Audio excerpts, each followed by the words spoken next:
friends, colleagues, arbitrators, board members, and everyone else who is a friend or an associate of labor unions and workers.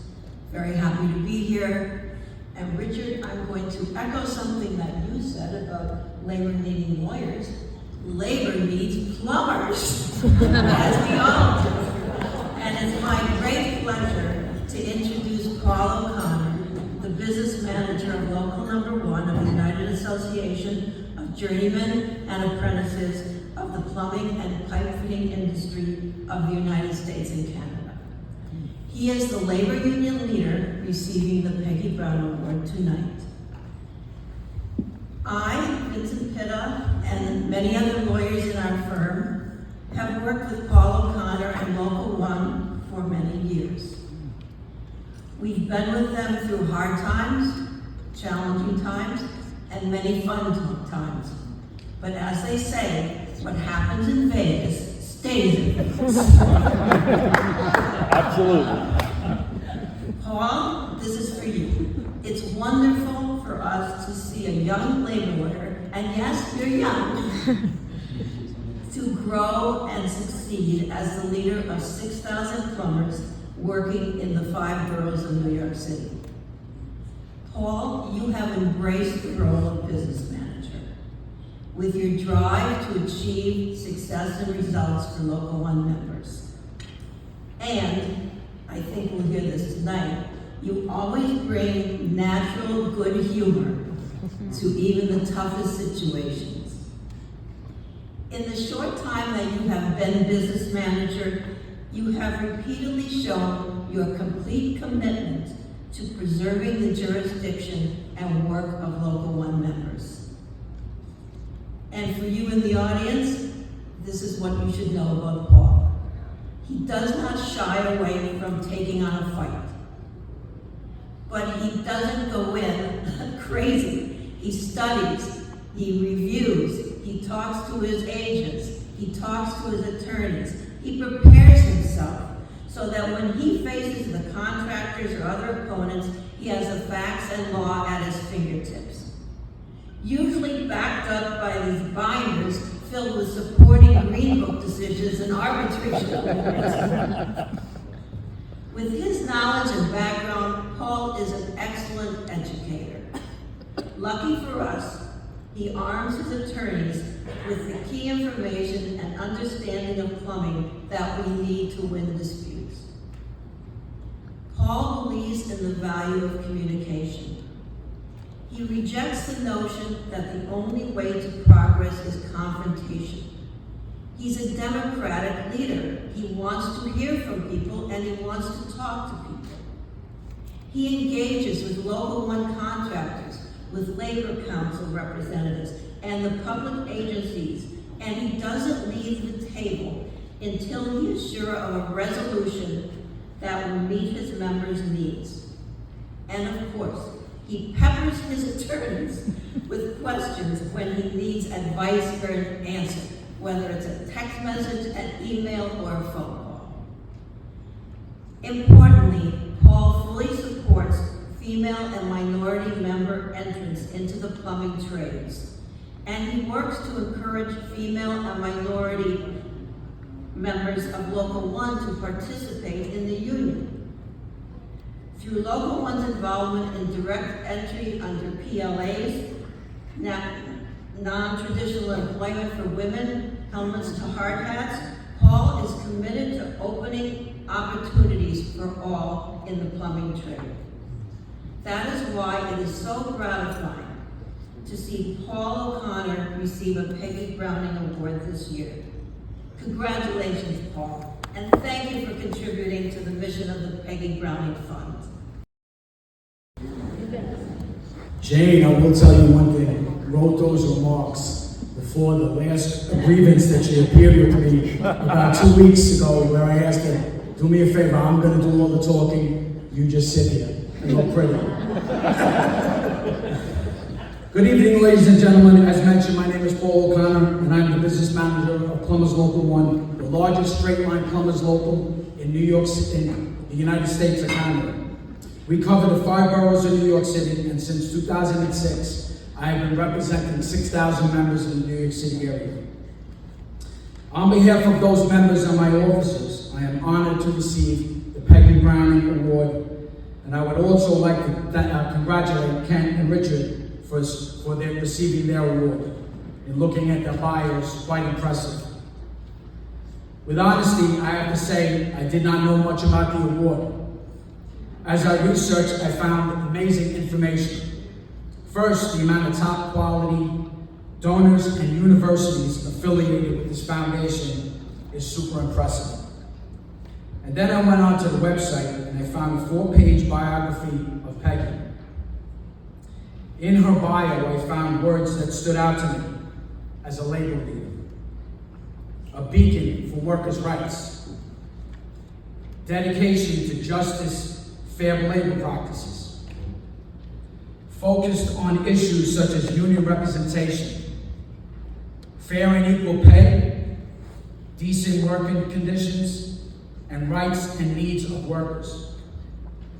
But to me, her screensaver said it all. The National Labor Relations Act.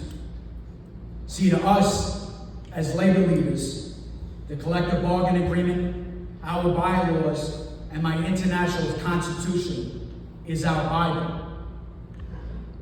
But the NLRA is the Bible for all workers.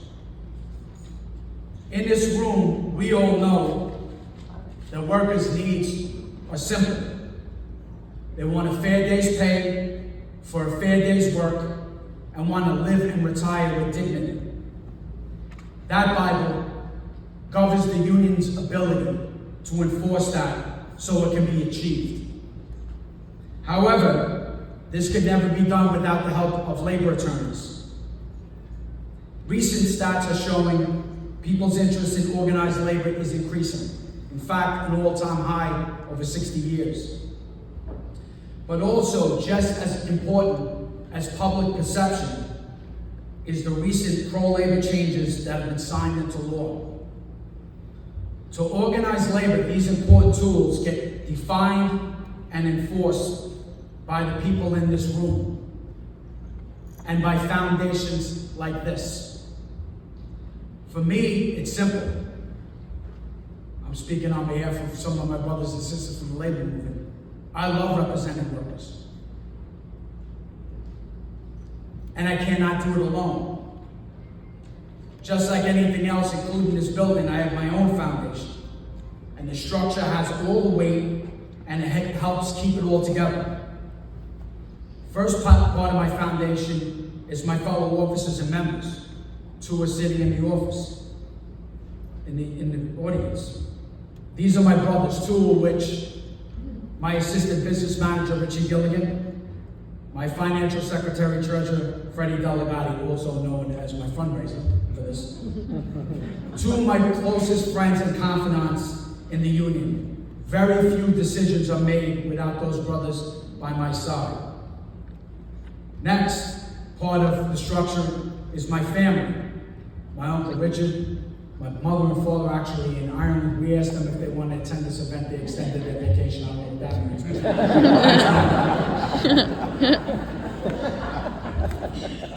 My brothers Joe and Kieran, one looks like me with more hair, and the other one's going to walk around telling everybody he's the funniest person in our family. And last part of the structure is my beautiful wife Allison and my 3 daughters, 2 of which are here. Yeah.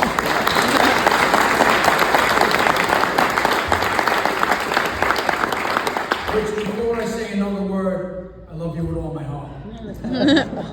See, I'm not sure if the crowd realizes this, but I have 4 lawyers in my house.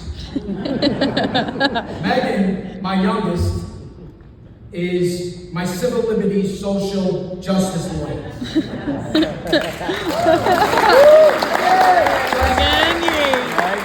Just understand, if you're going to speak about a subject, know what you're talking about. She will fact check. Next is Leah, my middle one. She's away at college. She's my patent lawyer. According to her, people have been copying her style for years, and she feels like it makes it illegal. And then is my oldest Riley in attendance, who is the constitutional lawyer. When she advocates for herself, she talks about dates and times when I have been defeated by one of my other lawyers in the House. She will say past precedent has been set, therefore I should receive the same compensation as everybody else. And then my beautiful wife, my best friend of 24 years, Allison.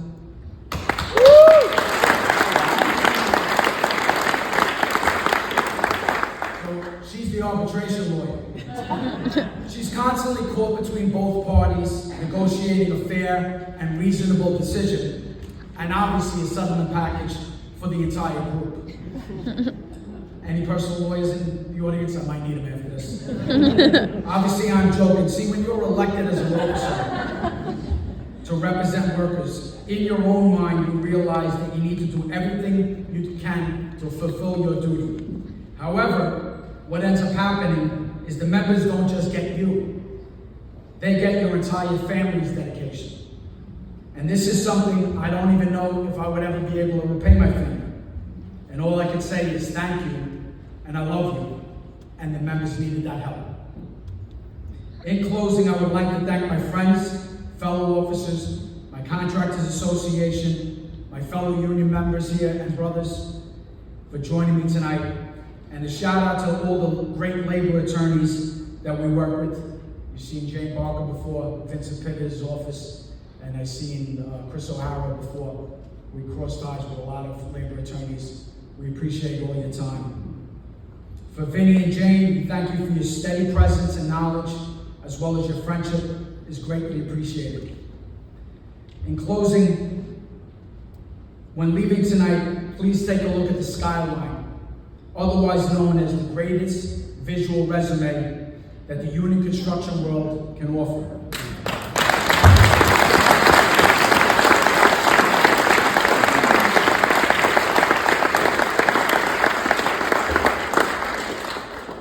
These buildings were built on blood, sweat, and tears of members of organized labor.